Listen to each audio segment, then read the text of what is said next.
Right, let's get to Benjamin Sesko. As we said, this one really has gathered pace over the last 48 hours or so. Daniel Kahn is waiting to speak to us in Manchester.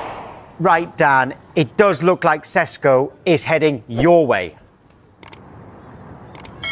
It does indeed, Tom, and what a 24 hours it's been from where Newcastle United upped their offer to around £70 million, just under that. The question was, when would Manchester United enter the race formally? And we've consistently reported that despite Newcastle's huge interest in the striker, Sesko's preference has always been a move to Old Trafford, and it seems United felt the same because they then entered the race initially with a bid of £65 million initial, with some add-ons attached to that. But our colleagues in Sky Germany have reported since this morning that United have upped that offer closer to that £70 million mark, and Manchester United I should say, are now in advanced talks with RB Leipzig over finalising a move for Benjamin Sesko. And I mean, you have to really admire United's strategy in this negotiation. If they are able to get the deal over the line, they clearly had belief that Sesko wanted the move to Old Trafford, and it seems that they could be getting their third major signing of the window. Despite not having any European football in the upcoming season, it looks like they are getting closer to edging another forward signing over the line. It does sound like a fairly obvious question when it's a player as good as Benjamin Sesko, but is this exactly the type of player that Manchester United need?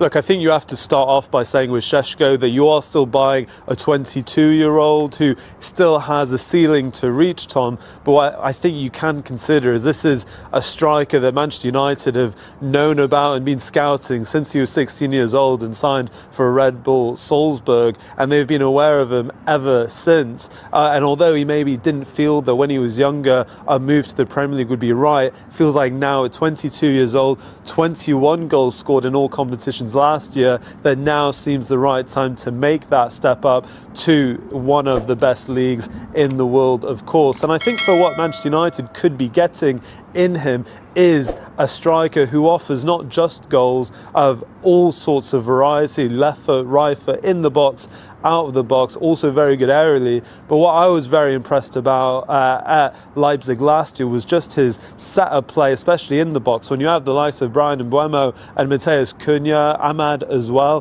who can all play off of him potentially, I think that attack looks much more potent in that sense. But what we'll have to consider is what it means for the likes of Rasmus Højlund and his future as well. Well, that's exactly what I'm going to... Manchester United have reportedly submitted a £74 million bid to RB Leipzig for Slovenian striker Benjamin Sesko, as the Premier League club intensifies its efforts to bolster its attacking options ahead of the new season. The proposed deal, which reflects United's aggressive approach in the summer transfer market, comes amid growing pressure to address the team's lack of firepower, an issue that plagued their campaign last year. Sesko, who is impressed with his physicality, technical ability, and goal-scoring instinct in the Bundesliga, is seen as a long-term investment and a pivotal figure in United's evolving attacking strategy. Newly appointed manager Ruben Amorim, renowned for his tactical acumen and focus on dynamic, high-press systems, is believed to be a key driver behind the club's pursuit of the 21-year-old forward, whose versatility and potential fit well into Amorim's vision for the squad. While negotiations remain ongoing, sources close to the club suggest that Amorim has identified Sesko as a priority target, underlining the Portuguese coach's intent to shape a younger, more energetic front line capable of challenging both domestically and in Europe. If the bid is accepted, Sesko's arrival would not only symbolize a significant financial commitment, but also a strategic move towards rebuilding United's once feared attack.